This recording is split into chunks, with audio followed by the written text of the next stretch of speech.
व्यक्तिगत स्वाधीनता को वहाँ समाप्त किया गया है, ये बात तो बहुत बाद में प्रकाश में आई। पहले तो सोवियत संघ का जो आकर्षक पक्ष था वही लोगों के सामने था, और वो नई पीढ़ी को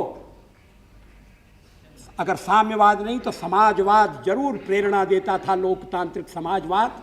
और जो क्रांतिकारी थे वो कम्युनिस्ट भी थे और समाजवादी भी थे, और जिन्होंने देश के लिए बड़े से बड़ा बलिदान किया। बाद में मेरा संपर्क, जब मैं स्टूडेंट फेडरेशन में था तभी मेरा संपर्क आरएसएस से हो गया था।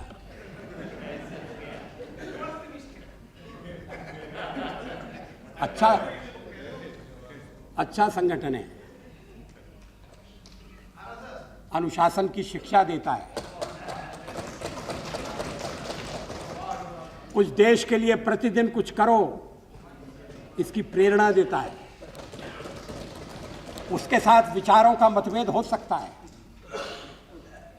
लेकिन अनेक सदस्यों को ये याद नहीं होगा जब भारत पर हमारे पड़ोसी देश का आक्रमण हुआ था, नेहरू जी प्रधानमंत्री थे,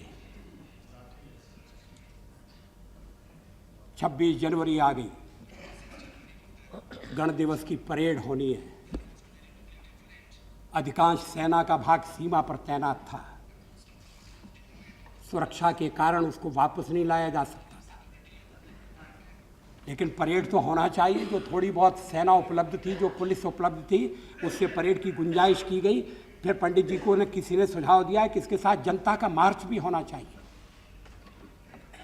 आज जब देश की सीमा संकटापन्न है तो देश की एकजुटता प्रकट होनी चाहिए, और उसमें आरएसएस को भाग लेने के लिए बुलाया गया।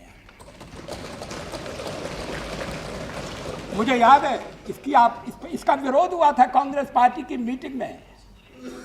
नेहरू जी ने कहा आरएसएस से में हमारे मतभेद हो सकते हैं, लेकिन आज जब देश संकट की घड़ी में है तो ये मतभेद हमें भूल जाना चाहिए और सबको मिलकर खड़े होना चाहिए।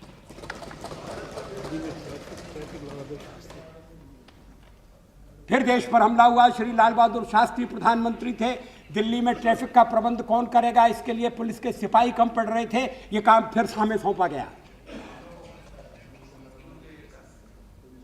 और उस समय मैंने कहा था कि दुख में सुमिरन सब करें, सुख में करे न कोई, और जो सुख में सुमिरन करे तो दुख का है।